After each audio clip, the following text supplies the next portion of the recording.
Welcome students. इस video lecture में हम ट्रांसफार्मर का लेक्चर 2 देखेंगे। इसके पहले लेक्चर 1 जिन लोगों ने नहीं देखा है वो लेक्चर 1 यहाँ आई बटन पर जा कर के देख सकते हैं। और पहले मैं रिकमेंड करूँगा अपने स्टूडेंट्स को कि वो लेक्चर 1 पहले देख लें। उसमें मैंने ट्रांसफार्मर के इम्पॉर्टेंट बेसिक्स को बताया है। उसी को आप पहले जब समझ जाएंगे उसके बाद ही ये वीडियो आप आगे समझ पाएंगे। ठीक है, अगर आपको उसके कंसेप्ट्स क्लियर हैं तो आप इस वीडियो को आगे देख सकते हैं। चलिए, इस वीडियो में हम देखने वाले हैं कि बेसिक सिंबल क्या होते हैं ट्रांसफार्मर का, और ट्रांसफार्मर का वर्किंग डायग्राम कैसा होता है। ठीक है, और लोड लगाने पर क्या होता है और लोड हटाने पर क्या होता है, ट्रांसफार्मर एक्शन क्या होता है। इन सभी बातों का जो भी आपके दिमाग में क्वेश्चन है वो आज इस वीडियो में क्लियर हो जाएगा। वो सारे डाउट आपके क्लियर हो जाएंगे ट्रांसफार्मर के। तो शुरू से लास्ट तक इस वीडियो को देखना है। और आपने अगर लाइक नहीं किया वीडियो को तो लाइक कर दीजिए, चैनल को सब्सक्राइब नहीं किया है तो सब्सक्राइब कर दीजिए। पिछली क्लास में मैंने कुछ इंस्ट्रक्शन दिए थे स्टूडेंट्स को कि आप लोग क्या करिए, नोट्स बनाते चलिए। तो आप लोग नोट बना रहे होंगे ये उम्मीद है, और इस वीडियो का भी नोट्स आप पूरा बनाएंगे। चलिए शुरू करते हैं। मैं सबसे पहले एक ट्रांसफार्मर की सर्किट को ड्रॉ करता हूं। ये उसका कोर बना रहा हूं मैं। ठीक है, इस तरीके से ट्रांसफार्मर का कोर बना लेते हैं। आपको पता है ट्रांसफार्मर का कोर कैसा होना चाहिए, मैग्नेटिक होना चाहिए। चलिए इसमें वाइंडिंग्स बना लेते हैं। इसमें दो तरह की वाइंडिंग होती है, एक होती है प्राइमरी और दूसरी होती है सेकेंडरी वाइंडिंग। ठीक है, तो कौन सी वाइंडिंग को प्राइमरी बोलेंगे और कौन सी वाइंडिंग को सेकेंडरी बोलेंगे, ये क्वेश्चन हमेशा स्टूडेंट के दिमाग में रहता है। ठीक है, तो वो मैं आपको क्लियर करूंगा। देखिए, दो वाइंडिंग है और जिस वाइंडिंग में हम क्या करेंगे, सप्लाई कनेक्ट करेंगे। ठीक है, जैसे कि मैं लेफ्ट साइड में क्या कर रहा हूँ, एसी सप्लाई कनेक्ट कर रहा हूँ। तो ये मेरा क्या हो जाएगा, प्राइमरी वाइंडिंग। क्या बोलूँगा मैं इसको, प्राइमरी वाइंडिंग। और जिधर मैं लोड को कनेक्ट करता हूँ उधर हो जाएगा मेरा सेकेंडरी वाइंडिंग। क्लियर है। और ये बीच में जो अपना रेक्टेंगल क्या है, कोर है। अब मान लीजिए मैं यहाँ पर सप्लाई दिया। ठीक है, एसी सप्लाई दिया जिससे यहाँ पर करंट फ्लो होने लगा आई, और जो सप्लाई मैं दिया उसको मैं लिख लेता हूँ VT is equal to VM sine omega T volt. ठीक है, ये साइनोसॉइडल एसी सप्लाई मैंने यहाँ पे दे दिया प्राइमरी में। जैसे ही मैं कनेक्ट करूँगा तो एक करंट स्टार्ट हो जाएगा फ्लो होने, और वो फ्लो होगा किस डायरेक्शन में। ठीक है, मैंने इस डायरेक्शन में दिया है, करंट इनकमिंग होगा। ठीक है, और वाइंडिंग में ऐसा फिर इस तरीके से, और ये रिटर्न हो जाएगा। तो एक करंट क्या हुआ, हमारा प्राइमरी वाइंडिंग में फ्लो हुआ। तो प्राइमरी वाइंडिंग में जब करंट फ्लो होगा, ठीक है, और ये कौन सा करंट है, अल्टरनेटिंग करंट है। तो पिछले वीडियो में मैंने बताया था आपको कि इस तरीके से जब करंट फ्लो होता है तो हमारे कोर में क्या होगा, एक फ्लक्स सेटअप होगा, जो इसका नेचर क्या होगा, अल्टरनेटिंग नेचर का होगा। तो मान लीजिए वो फ्लक्स क्या है आपका, इस कोर में सेटअप होता है। ठीक है, इस तरीके से सेटअप होता है, और उसको हम क्या नाम देते हैं, φ1। क्लियर है, क्या नाम देते हैं, φ1। लेकिन ये जो फ्लक्स आपका सेटअप हुआ है उसका डायरेक्शन क्या होगा, क्या वो क्लॉकवाइज होगा या फिर एंटी क्लॉकवाइज होगा। तो इसका जो निर्धारण है हम कैसे करते हैं, amperes right hand thumb rule से। आप अपना राइट हैंड लीजिए और इसको इस तरीके से मोड़ लीजिए, और ये आपका थंब है। आप क्या करेंगे, उंगलियों को करंट के डायरेक्शन में रखेंगे, और जो थंब है आपको फ्लक्स का डायरेक्शन बताएगा। तो देखिए इसमें प्राइमरी वाइंडिंग में कैसा जा रहा है, करंट इस तरीके से, ठीक है, घूम रहा है। ठीक है, वाइंडिंग है। तो ये जो थंब है ये क्या डायरेक्शन देगा, फ्लक्स का डायरेक्शन देगा।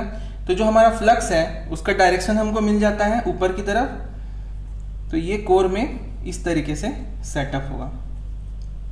क्या है डायरेक्शन बताइए, φ1 का क्लॉकवाइज। और जो φ1 है हमारा, ये इसका नेचर क्या होगा, अल्टरनेटिंग। इसको φ1t भी हम लिख सकते हैं क्योंकि ये क्या है, एक अल्टरनेटिंग क्वांटिटी है। अब ये जो फ्लक्स सेटअप हुआ कोर में, ठीक है, ये क्या कर रहा है, सेकेंडरी वाइंडिंग भी यहाँ पे हमने वाउंड किया हुआ है उसी कोर पर। तो क्या होगा कि जो सेकेंडरी वाइंडिंग है वो फ्लक्स के थ्रू लिंक करेगा, ठीक है। जो हमारा प्राइमरी वाइंडिंग है और सेकेंडरी वाइंडिंग है, इनके बीच इंडक्टिव लिंकिंग होगी, मैग्नेटिक लिंकिंग होगी थ्रू दिस फ्लक्स φ1, ठीक है। तो ये जो अल्टरनेटिंग फ्लक्स है, टाइम वेरिंग फ्लक्स है, ये अल्टरनेटिंग फ्लक्स प्राइमरी से किसको लिंक करेगा, सेकेंडरी को। तो प्राइमरी और सेकेंडरी वाइंडिंग क्या हो गए, मैग्नेटिकली लिंक हो गए। ये फिजिकली कनेक्टेड नहीं है, फिर भी ये मैग्नेटिकली लिंक है। ये जो कोर है ये इसके बीच में क्या बनाता है, एक लिंक का काम करता है, मैग्नेटिक लिंक का काम करता है। इसीलिए इस कोर का हाई परमेबिलिटी होना जरूरी है, जिससे कि ये इजिली मैग्नेटाइज हो सके और उसका रिलक्टेंस कम हो। अब ये जो फ्लक्स है जब सेकेंडरी वाइंडिंग को लिंक करता है तो सेकेंडरी वाइंडिंग में ईएमएफ इंड्यूस होता है, ठीक है।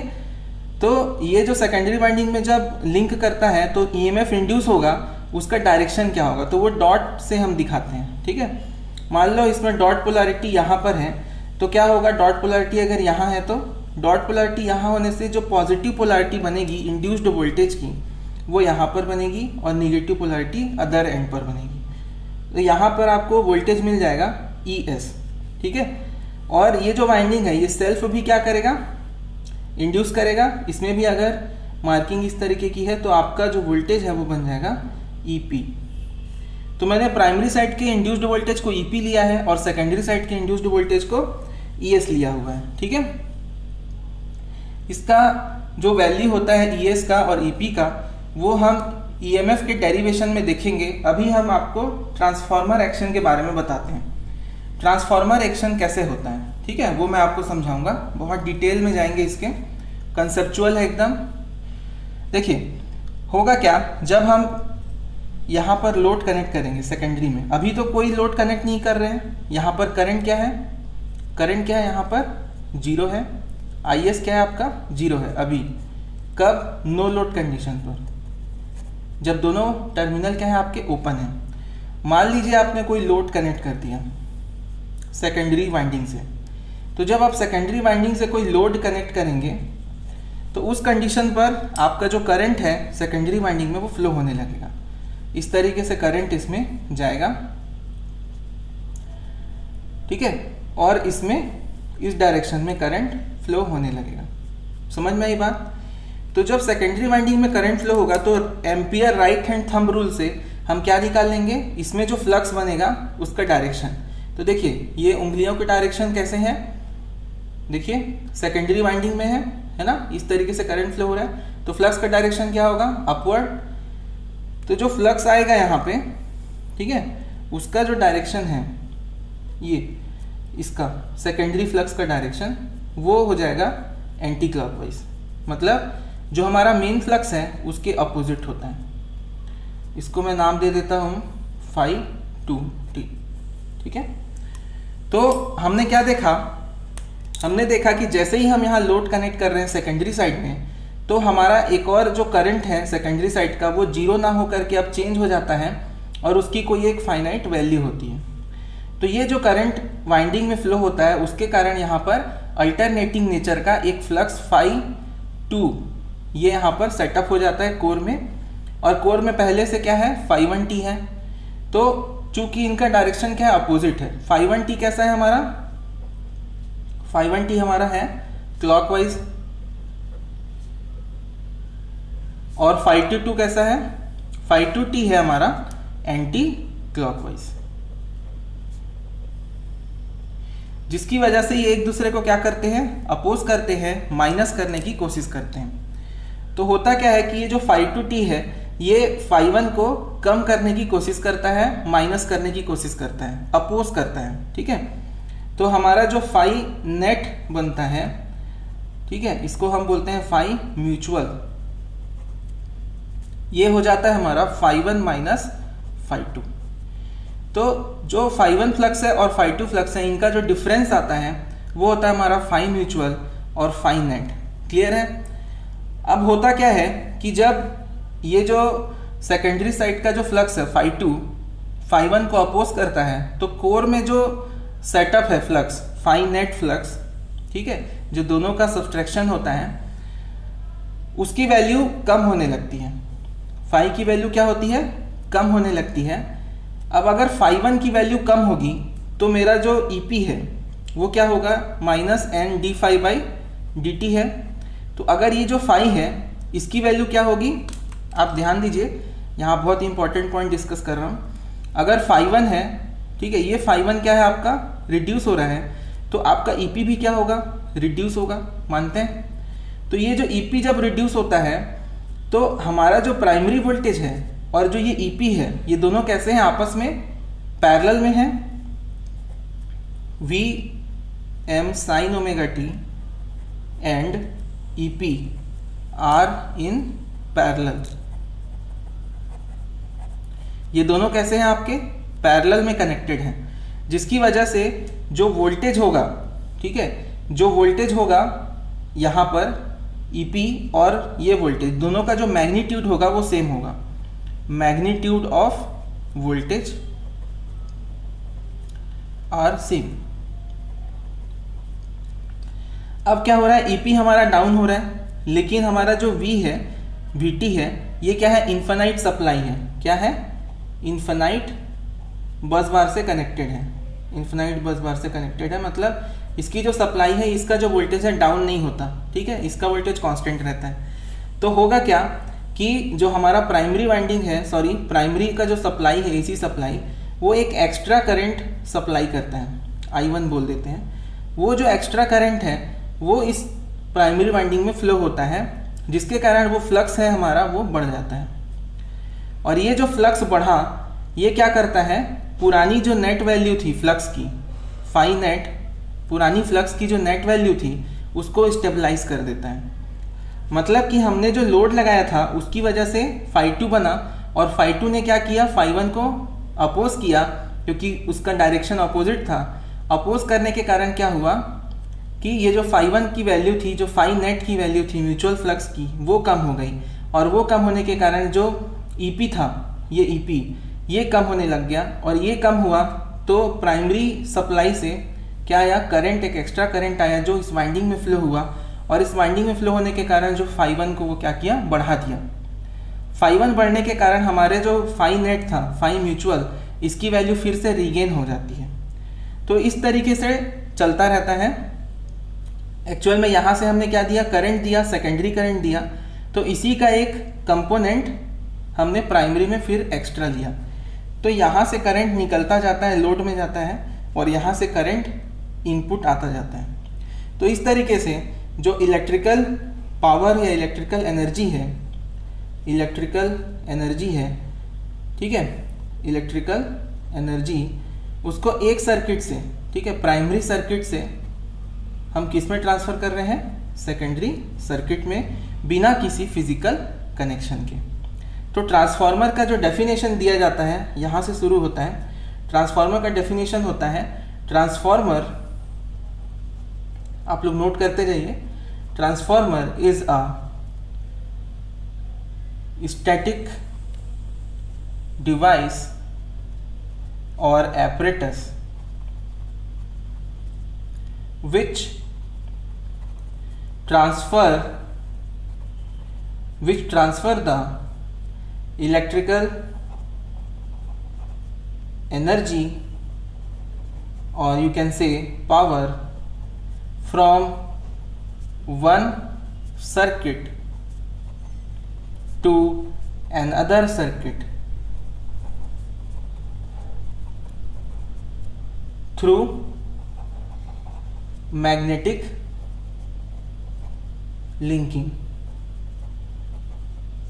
without changing its frequency and power। मतलब कि जो हमारा ट्रांसफार्मर है, बहुत डिफाइंड डेफिनेशन है, ट्रांसफार्मर है वो एक स्टैटिक डिवाइस है या एक एपरेटस है जो कि ट्रांसफ़र करता है इलेक्ट्रिकल एनर्जी को या पावर को from one circuit to another, primary to secondary, through magnetic linking. Magnetic linking जो है हमारी कोर की, उसकी सहायता से, without changing its frequency and power. जो इलेक्ट्रिकल एनर्जी है उसमें फ्रीक्वेंसी है पावर की, और जो पावर का वैल्यू है उसको चेंज नहीं करता, उसको कांस्टेंट रखता है, ठीक है। और इसमें जो म्यूचुअल फ्लक्स होता है फाई म्यूचुअल, ये होता है हमेशा कांस्टेंट। तो आप लोगों को ये पूरा ट्रांसफार्मर एक्शन समझ में आया होगा, ये उम्मीद करता हूँ मैं। अगर नहीं आया तो आप कमेंट में बताइए, मैं रिपीट भी कर दूंगा। और मैं चाहूँगा कि आप लोग हमारा जो डाउट सेशन होता है टेलीग्राम में, उसमें सब डिस्कस करें, जो भी आपको डाउट्स आते हैं या कुछ समझ नहीं आता तो उसमें हम आगे कंटिन्यू बताएंगे आपको।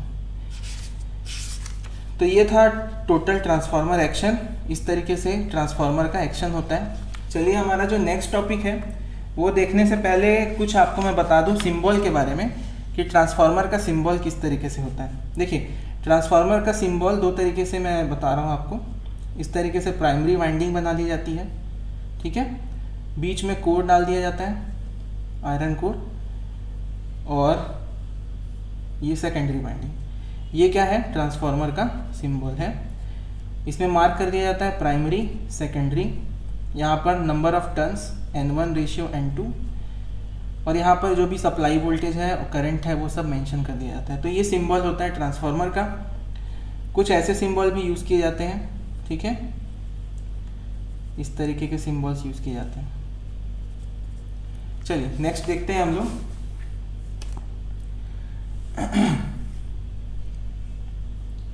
डेरिवेशन ऑफ EMF इक्वेशन, ठीक है। अब हम देखेंगे डेरिवेशन ऑफ EMF इक्वेशन।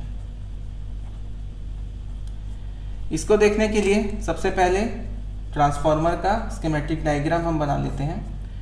जो हमारा ट्रांसफार्मर का डायग्राम होता है उसमें कोर होता है, ठीक है, ये हमने कोर बना लिया। बहुत आसान है इसका डायग्राम, इस तरीके से कोर बना लेते हैं और इसमें फिर वाइंडिंग लगा देते हैं। ये हमारी वाइंडिंग आ गई, प्राइमरी वाइंडिंग है ये। इसको मैं कनेक्ट कर देता हूँ एक AC सोर्स से, यहाँ पर मैं डॉट दे देता हूँ। फिर सेकेंडरी वाइंडिंग बना लेता हूँ और इसमें भी मैं डॉट का मेंशन दे देता हूँ, ठीक है। नंबर ऑफ टर्न्स आप अलग अलग लेंगे। इसमें नंबर ऑफ टर्न्स है आपके N1 प्राइमरी में और N2 है आपके सेकेंडरी में।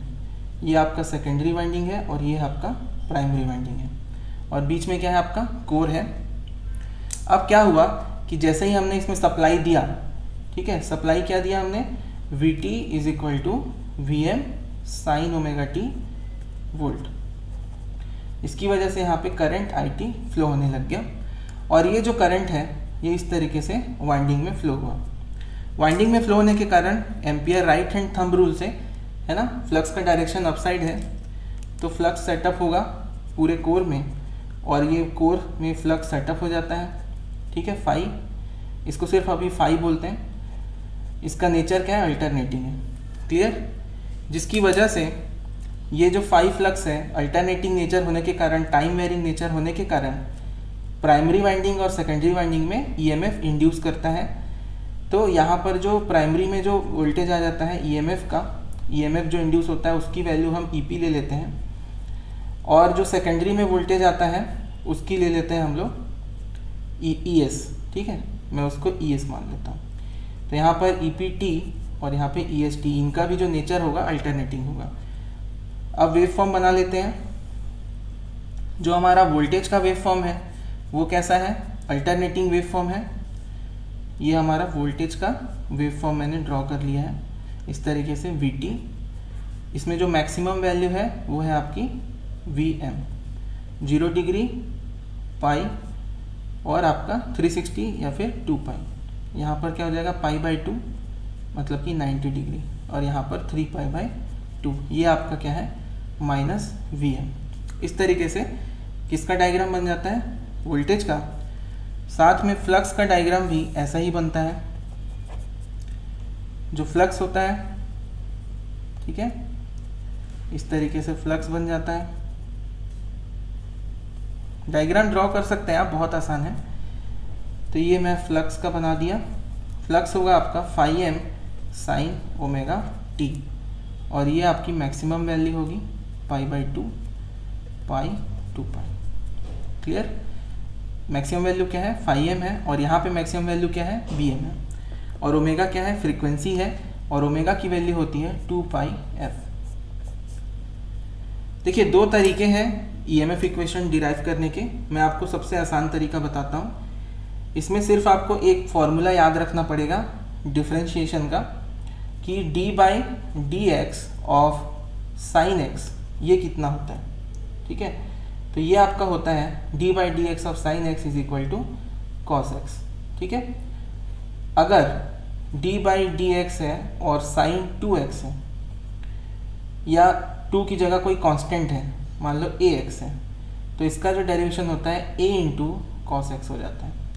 तो ये दो जो फॉर्मूले हैं आपको ध्यान रखने हैं, इसका यूज़ होगा। अब हम आ जाते हैं फैराडे के लॉ पर। Faraday's second law of electromagnetic induction. Using this law, पहले लेक्चर में मैंने बताया था कि जो इंड्यूस्ड ईएमएफ है, ठीक है, मान लो EPT, ये होता है minus number of turns N1 into dt of flux, ठीक है। फ्लक्स कौन सा, फाई t।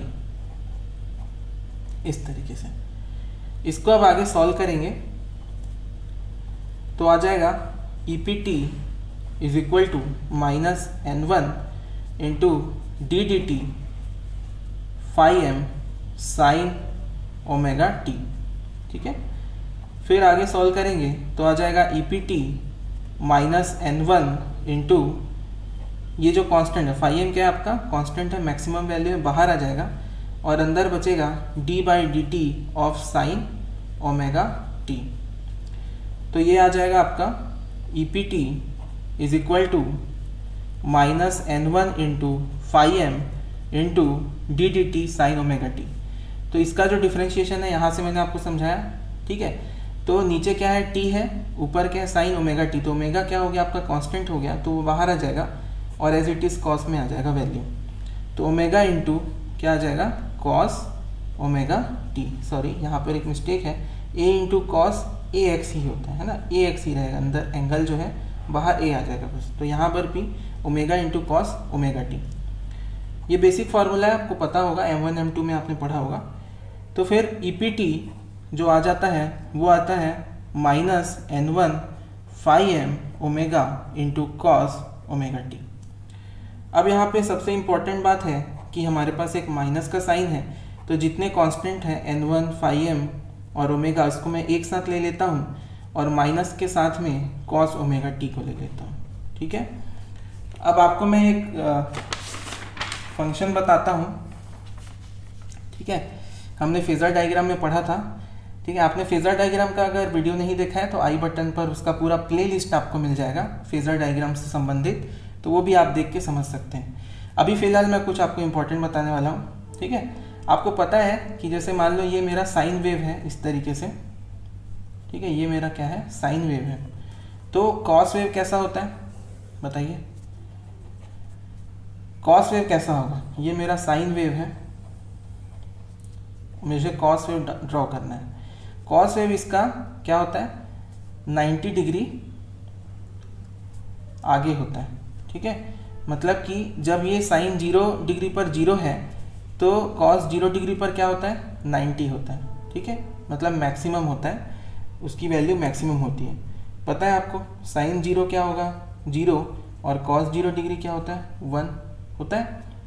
फिर साइन 90 क्या होता है आपका, 1 होता है, और कॉस 90 क्या हो जाता है, 0। मतलब कि जब 0 डिग्री है तो साइन की वैल्यू 0 है, लेकिन कॉस जब 0 डिग्री है तो उसकी वैल्यू 1 है। तो यहाँ पर यहाँ से स्टार्ट करते हुए ऐसा, ये आपका कॉस का होता है, ठीक है। मतलब इनके बीच का जो रिलेशन है 90 डिग्री शिफ्ट का है, तो कॉस जो होता है 90 डिग्री लीड में होता है। तो यहाँ पर मैं ड्रॉ कर देता हूँ फेज़र। तो एंटी क्लॉकवाइज में हम पॉजिटिव एंगल देखते हैं, तो हमारा जो कॉस ओमेगा टी है वो क्या है आपका, साइन ओमेगा टी से एंटी क्लॉकवाइज डायरेक्शन में क्या होता है, फेजर डायग्राम में आगे होता है। कितना डिग्री, 90 डिग्री से, ठीक है। तो कॉस ओमेगा टी का क्या हो जाएगा, माइनस कॉस ओमेगा टी क्या आ जाएगा यहाँ पे minus cos omega t. Minus मतलब होता है 180 डिग्री, तो ये 180 डिग्री शिफ्ट हो जाता है इस तरफ, ठीक है। तो यहाँ पर आने के बाद, ठीक है, -1 समझ रहे हो ना, -180 डिग्री कैसे होता है। देखो -1 रूट ये क्या होता है आपका j, और j क्या बताता है 1@90 डिग्री। तो जब -1 रहेगा सिर्फ, मतलब क्या हो गया, इसका स्क्वायर कर दिए तभी ये रूट हटेगा, तो j का क्या हो गया स्क्वायर, तो 1@एंगल क्या हो जाता है ये 180 डिग्री। तो माइनस लगने से ये क्या हो जाता है 180 डिग्री शिफ्ट हो जाता है, तो कॉस हो गया माइनस कॉस ओमेगा टी। लेकिन अगर आप क्या करो साइन के फॉर्म में देखो, तो साइन को अगर यहाँ पर आना है तो क्या करना पड़ेगा, ये एंटी क्लॉकवाइज आएगा तो 270 डिग्री घूमना पड़ेगा, और अगर क्या आएगा क्लॉकवाइज आता है तो माइनस क्या हो जाएगा साइन ओमेगा टी -90 डिग्री। तो ये क्या आ गया इधर माइनस हो गया। क्लियर, समझ में आया। देखिए अगर आपको डाउट है, समझ नहीं आया ना, तो टेलीग्राम ग्रुप में 9 से आज रात 9 बजे से 10 बजे के बीच में एक सेशन रखेंगे, डाउट सेशन, उसमें आप अच्छे से और क्लियर कर सकते हैं। वैसे इतना सफिशिएंट है, समझ में आ गया होगा। तो ये ओमेगा टी था यहाँ पर, ये पीछे आया 90 डिग्री, तो इसमें -90 लग गया, ठीक है। क्लॉकवाइज डायरेक्शन को क्या मानते हैं इसमें माइनस, और एंटी क्लॉकवाइज डायरेक्शन को क्या मानते हैं प्लस। इस तरीके से हमारा जो माइनस कॉस ओमेगा टी है वो हो जाएगा e p t is equal to N1 phi m omega into sine omega t -90 degree. ये आपका ई पी टी हो जाता है, ठीक है। क्लियर हुआ। ये आपका आ गया प्राइमरी इंड्यूस्ड ईएमएफ, इसको मैं देता हूँ इक्वेशन 1। अब मान लेते हैं सिमिलरली सेकेंडरी में जो EST है वो भी इसी तरीके से डिराइव कर सकते हैं हम लोग।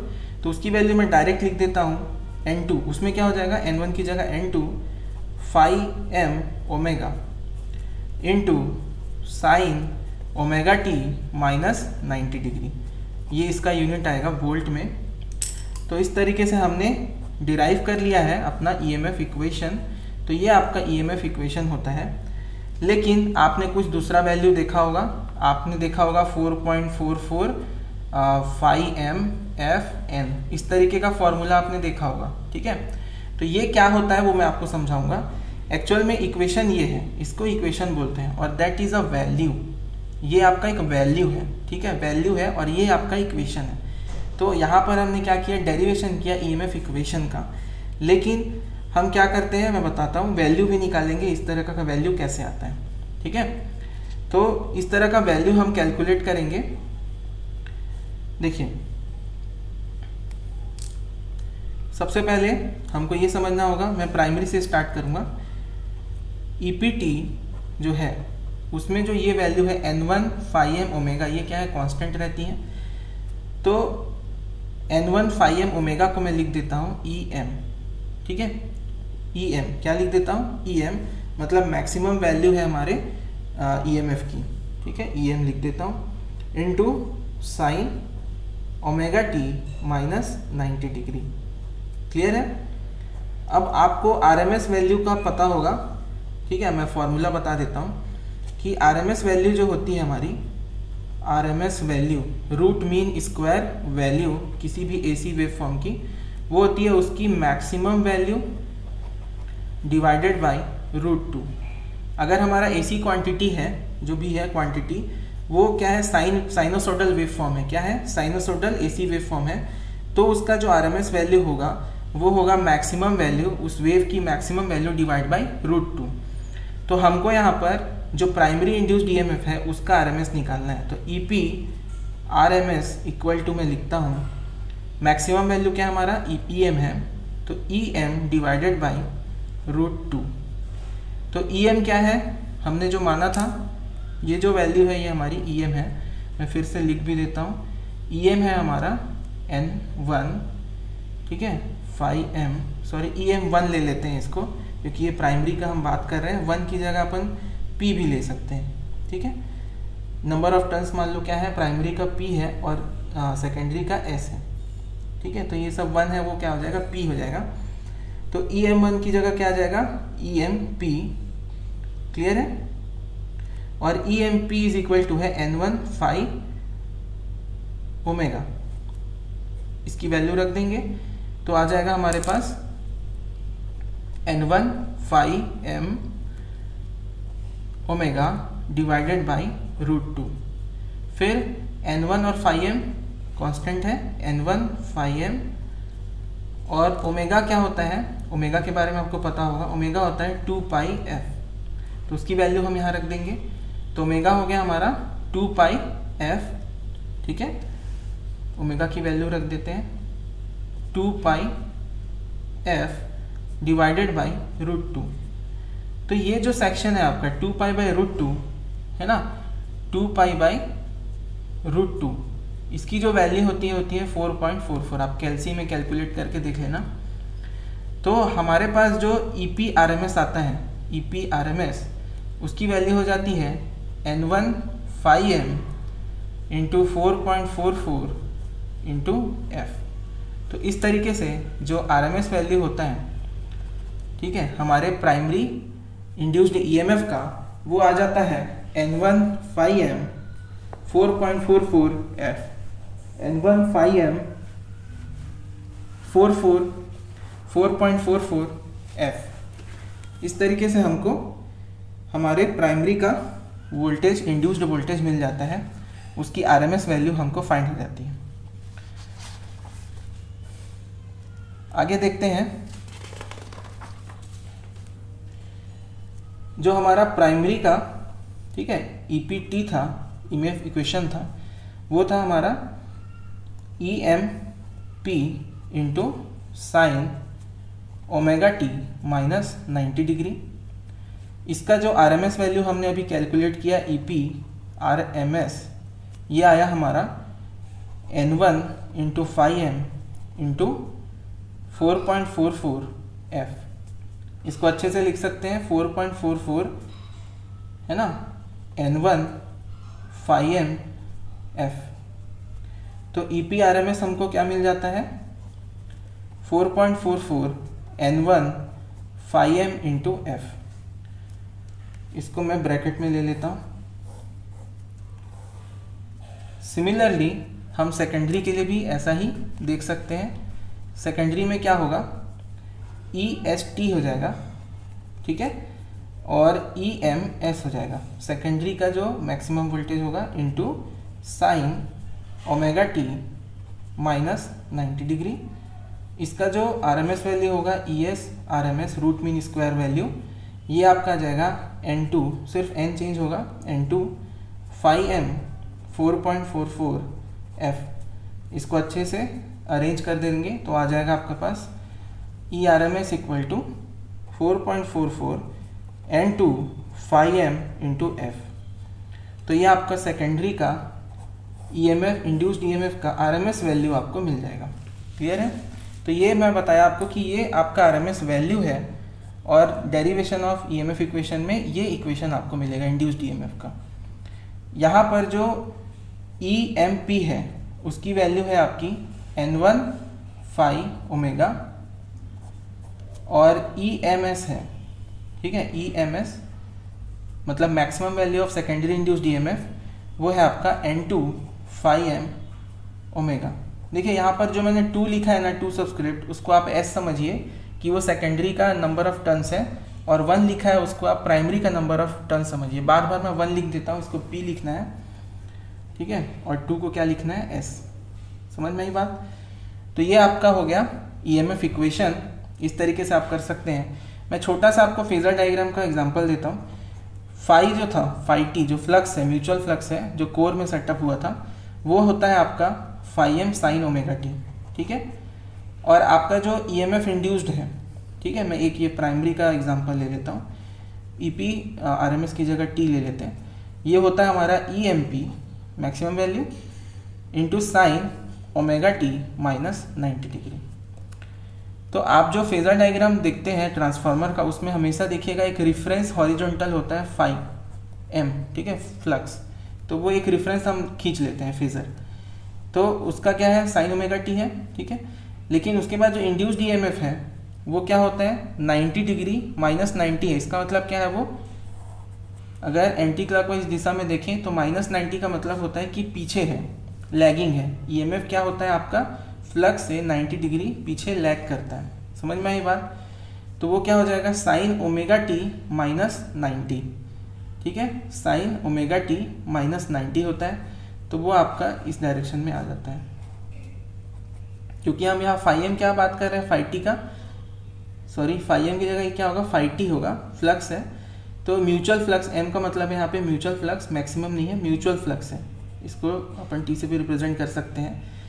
तो यहाँ पर जो एंगल आ रहा है ये होता है आपका 90 डिग्री आइडियल कंडीशन में, और ये हो जाता है आपका EP। मतलब जो इंड्यूस्ड ईएमएफ का है इक्वेशन, वो आपके म्यूचुअल फ्लक्स से क्या होगा 90 डिग्री लैगिंग में होता है। और ये जो अप्लाइड वोल्टेज होता है आपका, ठीक है, अप्लाइड वोल्टेज होता है V, ठीक है, V बोल देता हूँ, जो हमने सोर्स अप्लाई किया था ट्रांसफार्मर में, ये जो VT है, ठीक है, ये वाला। तो ये जो VT है, मान लो VT अभी लिखता हूँ, ठीक है, ये वैसे रिप्रेजेंटेशन में थोड़ा मॉडिफिकेशन चाहिए, मैं आपको बताऊँगा। जो VT है वो ले लेते हैं। तो ये जो VT होता है ना, ये -EPT होता है एक्चुअल में, लेंज लॉ से। तो आपको ये कॉन्फ़िगर समझ में आया? देखिए फेज़र डायग्राम में एक ही वैल्यू लेनी होती है सभी क्वांटिटीज़ के लिए, या आप क्या ले लीजिए, पीक वैल्यू ले लीजिए, या फिर ले लीजिए RMS। तो जो भी है आपको एक कांस्टेंट वैल्यू सबके लिए लेनी पड़ेगी। मतलब या तो आप पीक वैल्यू में ही डील करिए या फिर RMS वैल्यू में। जैसे मैंने यहाँ पे T वगैरह लिख दिया, तो ऐसा नहीं लिखते, लेकिन आपको समझाने के उद्देश्य से मैंने इस तरह से डायग्राम बनाया है। आप इसको करेक्ट करिए, और आप जो ये φt लिखे हैं, φmt, इसमें आप क्या लिखिए, या तो मैक्सिमम वैल्यू ले लीजिए पीक वैल्यू सब में, या फिर RMS वैल्यू ले लीजिए। तो यहाँ पर अपन मैक्सिमम ले लेते हैं φm, और EP में ले लेते हैं अपन EPM मैक्सिमम, और VT में ले लेते हैं VM, ये मैक्सिमम। तो या तो आप सब मैक्सिमम यूज़ करिए या फिर RMS वैल्यू यूज़ करिए। तो AC में है ना, AC में फेजर्स में जो RMS वैल्यू होता है उसको ERMS ना लिख करके हम क्या करते हैं, कैपिटल वर्ड से रिप्रेजेंट कर देते हैं। अगर ये सिर्फ कैपिटल EP लिखा हुआ है, इसका मतलब है कि ये RMS वैल्यू है। वैसे ही φm लिखा हुआ है, तो ये भी किसको रिप्रेजेंट कर रहा है, मैक्सिमम वैल्यू को रिप्रेजेंट कर रहा है। और अगर सिर्फ φ लिखा है, तो ये किसको रिप्रेजेंट कर रहा है, RMS वैल्यू को रिप्रेजेंट करता है। तो AC में इस तरीके से रिप्रेजेंटेशन होता है। तो आपने बुक में फेजर डायग्राम्स ऐसे देखे होंगे। तो फेजर डायग्राम का मैं अलग से सेशन भी लूँगा।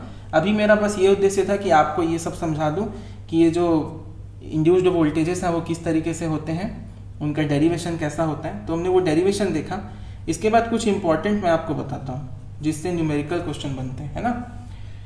देखिए जो पहला जो हमारा है EP/RMS equal to 4.44 N1 φm E, तो उसको मैं ले लेता हूँ कैपिटल EP। EP/RMS को मैं क्या लिख रहा हूँ, कैपिटल EP, और जो N1 है उसको मैं इधर डिवाइड में दे रहा हूँ, ठीक है, इज इक्वल टू क्या हो गया 4.44 φm इंटू F। ये बन गया आपका एक इक्वेशन। वैसे ही सेकंड वाले से ES/RMS में क्या ले लीजिए आप, N2 को डिवाइड कर दीजिए, तो ES divide by N2 equal to 4.44 φm F, ठीक है। जहाँ पर EP और ES क्या है, RMS वैल्यूज़ हैं इंड्यूस्ड EMF के प्राइमरी और सेकेंडरी में। आप देखिए ये दो जो टर्म है 4.44 φm F, 4.44 φm F, दोनों क्या है, इक्वल है। इसको अगर इक्वेशन 3 इसको इक्वेशन 4 माने तो हम निकाल सकते हैं रिलेशन बिटवीन 3 एंड 4। चूँकि ये दोनों टर्म बराबर हैं इसलिए ये दोनों टर्म भी बराबर होंगे। EP बाई N1 इज इक्वल टू हो जाएगा ES बाई N2। इसको कहते हैं EMF per turn. EMF per turn of primary and secondary are always equal. ये बहुत इंपॉर्टेंट कंसेप्ट है, ठीक है। इसको अच्छे से नोट कर लीजिए और समझ भी गए होंगे आप। कोई भी डाउट हो हमारे टेलीग्राम डाउट सेशन 9 से 10 बजे के बीच आप पूछिए, हम अच्छे से और एक्सप्लेन कर देंगे जो भी आपके डाउट्स आ रहे हैं। वैसे आने नहीं चाहिए। तो प्राइमरी और सेकेंडरी के जो क्या है EMF पर टर्न होते हैं, ठीक है, वो क्या होते हैं, हमेशा इक्वल होते हैं। ये बहुत बड़ा कंसेप्ट है। इसी से न्यूमेरिकल डिज़ाइन होते हैं, ऑब्जेक्टिव क्वेश्चंस भी डिज़ाइन होते हैं, ठीक है, CSBTU और SSC JEE दूसरे कंपटीशन एग्ज़ाम सबके लिए ये चीज़ इंपॉर्टेंट है। इसी से हमारा एक नया टर्म हम यहाँ पे डिफाइन करेंगे जो कि है ट्रांसफॉर्मेशन रेशियो। Transformation ratio. तो ट्रांसफॉर्मेशन रेशियो मैं आपको बताता हूँ क्या होता है। ट्रांसफॉर्मेशन रेशियो होता है आपका, है ना, इसी को हम फिर से देख लेते हैं EMF पर टर्न को ही। ये होगा आपका EP और यहाँ पर जो ES है उसको आप नीचे ले लीजिए, डिवाइड बाई ES, N1 को ऊपर ले लीजिए, N1 बाई N2, ठीक है। तो ट्रांसफॉर्मेशन रेशियो क्या होता है आपका, ES सेकेंडरी का जो वोल्टेज है डिवाइड बाई प्राइमरी का वोल्टेज इज इक्वल टू, इसी का इसको उल्टा कर दिए तो ये भी उल्टा हो जाएगा, N2 बाई N1, ठीक है। यहाँ पर होता है transformation ratio turn ratio of secondary winding divided by turn ratio of primary winding, NS by NP is equal to induced EMF of secondary winding divide by induced EMF of primary winding. इसको आप इन दोनों equation से भी निकाल सकते हैं। आप क्या करिए, इसको इक्वेशन 5 मान लीजिए और इसको 6 मान लीजिए, और आप क्या करिए 6 डिवाइड बाई 5, तो भी आपको यही आंसर मिलेगा। इसको रेशियो को बोलते हैं हम लोग टर्न्स ट्रांसफॉर्मेशन रेशियो, ये होता है कैपिटल K। इस तरीके से ट्रांसफॉर्मेशन रेशियो का कंसेप्ट है, ये भी एक इम्पॉर्टेंट कंसेप्ट है, इसको भी आपको याद रखना है। इस तरीके से हमने ट्रांसफॉर्मेशन रेशियो का भी कंसेप्ट बना लिया है। अब मैं आपको एक और इम्पॉर्टेंट चीज़ बताऊंगा, एक और इम्पॉर्टेंट कंसेप्ट है टर्न रेशियो का, ठीक है। वो हम समझ लेते हैं कि किस तरीके से यहाँ पे होता है। मान लीजिए मैं क्या करता हूँ, इसमें लोड कनेक्ट कर देता हूँ सेकेंडरी में, ठीक है, जिससे यहाँ पर जो करंट फ्लो होता है वो हो जाता है आपका IS, और यहाँ पर जो करंट फ्लो हो रहा है उसको मान लेता हूँ IP। यहाँ पर जो टर्न रेशियो है NP और यहाँ है NS। तो फ्लक्स चूँकि क्या है कोर में सेम है, फ्लक्स क्या है हमारा कोर में सेम है, फाई है, ठीक है। दोनों के लिए, दोनों बाइंडिंग के लिए जो कोर फ्लक्स है, म्यूचुअल फ्लक्स है, वो सेम है। तो जो फ्लक्स होता है, ठीक है, वो MMF के प्रोपोर्शनल होता है। पिछले लेक्चर में मैंने बताया था जो फ्लक्स का फॉर्मूला होता है, आपने देखा भी होगा, फ्लक्स का फॉर्मूला पहले भी पढ़ा होगा। जो फ्लक्स का फॉर्मूला होता है फाई, ये होता है MMF बाई रिलक्टेंस, ये होता है। अब रिलक्टेंस क्या है हमारे कोर का, कांस्टेंट है ऑपरेशन के टाइम पर। तो ये रिलक्टेंस कांस्टेंट है, इसलिए जो फ्लक्स हो जाता है वो पैरेलल हो जाता है MMF के। और जो MMF है वो है हमारा number of turns of winding into current flowing through it. तो अगर अपन प्राइमरी का देखें तो ये फ्लक्स जो है वो तो नेट कांस्टेंट है, ये प्रोपोर्शनल हो जाएगा N इंटू आई के। ये वाला जो कंसेप्ट है कांस्टेंट MMF का, ये अप्लाई होता है कांस्टेंट MMF का या कांस्टेंट फ्लक्स का, ठीक है। इसके कारण हम क्या लिख सकते हैं कि जो प्राइमरी साइड का N और I है, NP into IS is equal to secondary side NS into IS, यहाँ गलती हो गई, सॉरी, ये होगा IP। NP इंटू IP जो प्राइमरी MMF है, प्राइमरी MMF वो इक्वल होगा सेकेंडरी MMF के। और इसीलिए इस ट्रांसफार्मर को बोलते हैं कांस्टेंट फ्लक्स डिवाइस या कांस्टेंट MMF डिवाइस भी कहा जाता है। तो ये ऐसा होने से क्या हो जाएगा कि आपका जो NP है, अगर NS इधर ले लो तो NS डिवाइड में आ जाएगा और IS डिवाइड बाई IP होता है। और इसी रेशियो को हम बोलते हैं टर्न्स रेशियो।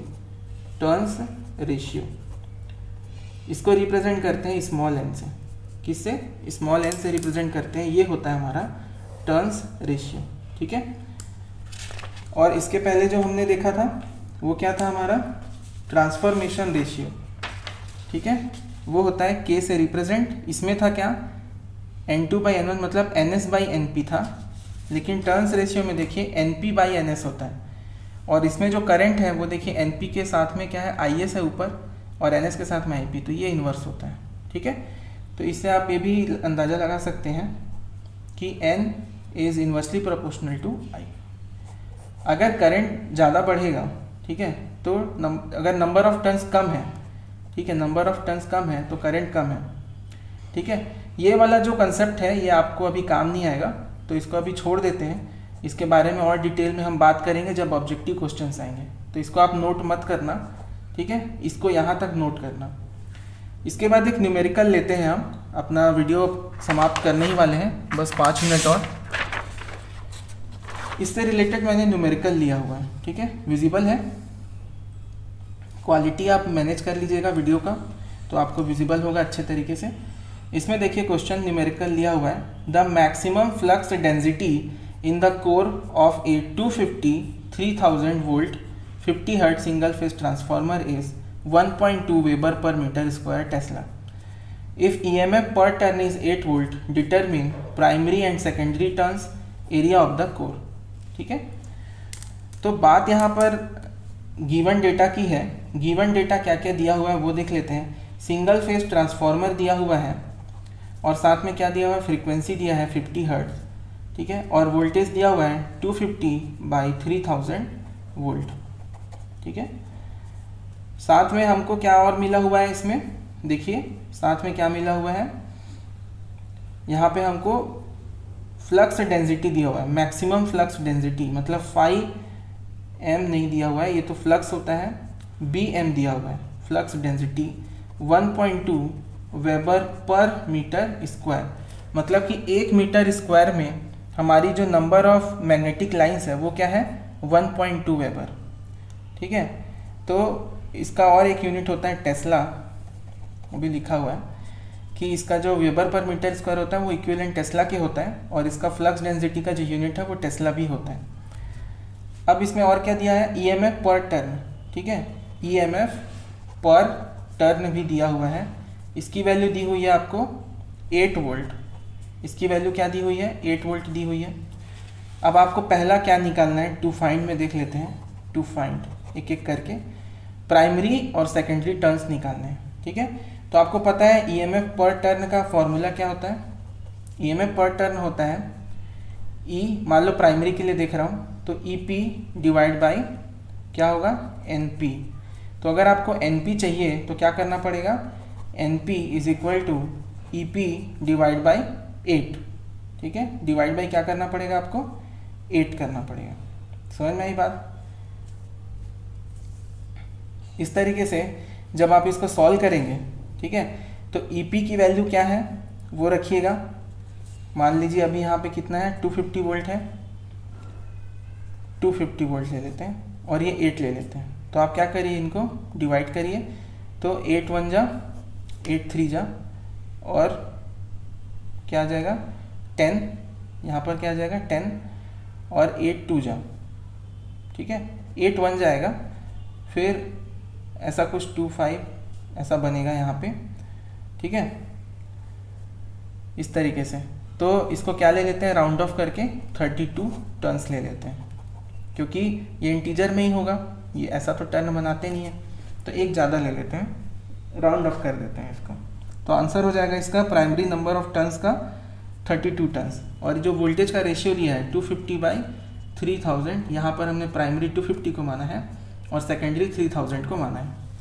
फिर अपन को NS निकालना है, तो वो भी वैसे ही होगा, ES divide by EMF per turn. तो ES क्या है हमारे पास, देख लीजिए, ES आपका 3000 है, डिवाइड बाई 8 करेंगे, आपका आंसर आ जाएगा 375, ठीक है। ये चेक कर लीजिएगा कैलसी में, मैंने ऐसे ही मैनुअली कर दिया है, इतना ही आना चाहिए, ठीक है। फिर सेकंड जो हमारा इसमें पूछा गया है वो है एरिया ऑफ द कोर, ठीक है। तो आपको मैं बता दूं कि जो मैक्सिमम फ्लक्स डेंसिटी है वो क्या होती है, 5m divide by area, 5m divide by area. तो एरिया आप इधर ले लीजिए इस तरफ और bm नीचे आ जाएगा, तो एरिया इज इक्वल टू हो जाएगा आपका 5m डिवाइड बाई क्या आ जाएगा, 5m डिवाइड बाई bm, इस तरीके से ये आ जाएगा फॉर्मूला, और इसका यूज़ करके आप इजली निकाल सकते हैं, ठीक है।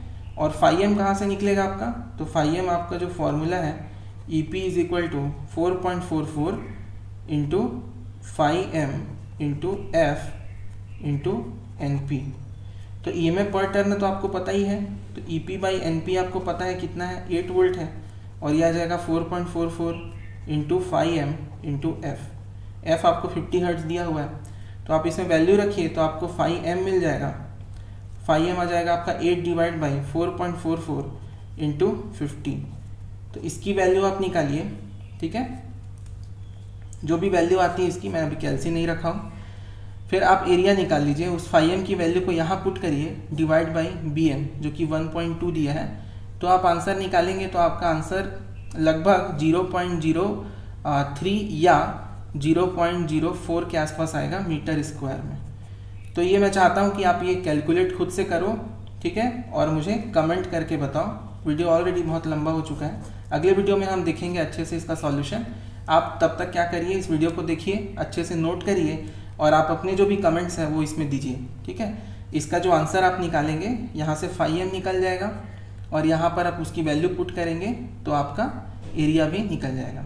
ठीक है, एक और चीज़ मैं आपको इसमें बताना चाह रहा हूँ कि वो ये है कि जैसे हमने RMS वैल्यू निकाला EP, ये क्या हो गया 4.44 5M F N1 या NP। ठीक है, अब इसमें आपको अगर BM दिया हुआ है, BM होता है आपका 5M डिवाइड बाई A, तो 5M इज इक्वल टू क्या लिख सकते हो आप, BM इंटू A लिख सकते हैं।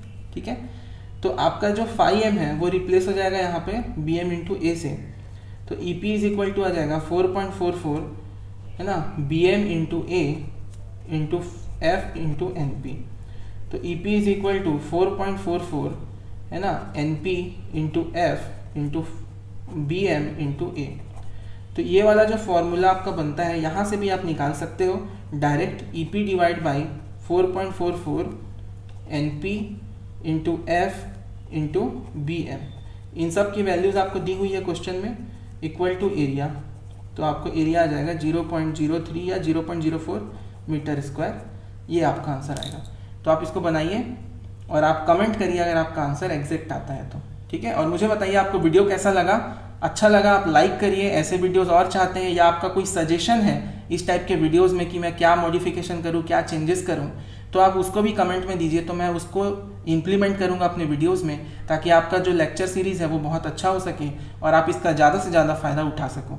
तो आपको मैं कुछ डिस्क्रिप्शन में आपको लिंक मिल जाएगा डिस्क्रिप्शन में। ठीक है, इस वीडियो के डिस्क्रिप्शन बॉक्स में जाइए, वहाँ पर मैंने PDF एक डाली हुई है, उस PDF को ओपन करिए। तो ये जो PDF का जो लिंक है, इसको आप क्लिक करेंगे तो आपको क्वेश्चंस मिलेंगे, न्यूमेरिकल क्वेश्चंस मिलेंगे, कुछ 4-5 न्यूमेरिकल क्वेश्चन मैं दे रहा हूँ, इसी टाइप के हैं, इसी पर बेस्ड जो एग्ज़ाम में आते हैं वो है, CSV2 के लिए भी है और SSC JEE के लिए भी है, दोनों के लिए कॉमन है, वो लीजिए। और बता दूँ SSC JEE में 2008 में जो क्वेश्चन आया था वो था 10 मार्क्स का, कन्वेंशनल पेपर में आया था, तो 10 मार्क्स का क्वेश्चन था और उसमें पूछा गया था कि derive EMF equation of single phase transformer. तो इस तरीके के क्वेश्चन जो आज मैंने बताए हैं वो SSC JEE के कन्वेंशनल एग्जाम में भी आते हैं और ऑब्जेक्टिव में भी आते हैं, साथ में CSV2 में भी 10 नंबर का क्वेश्चन आता है, derive EMF equation of transformer. कोई भी डाउट है तो आप टेलीग्राम ग्रुप है, ठीक है, उसका भी लिंक आपको डिस्क्रिप्शन में मिल जाएगा, और डिस्क्रिप्शन में जाकर आप ज्वाइन कर लीजिए। और 9 से 10 बजे के बीच में 9 PM टू 10 PM उसमें मैं एक्टिव रहूँगा और आपके डाउट्स को सुनूंगा और क्लियर करूँगा। ठीक है, तो इसके बाद आपको इस वीडियो को देखिए, और आज रात के 9 बजे 9 PM के बाद से आपका ऑनलाइन टेस्ट एक्टिव हो जाएगा। ये ऑनलाइन टेस्ट का नाम होगा EMF इक्वेशन के ऊपर ये ऑनलाइन टेस्ट होगा।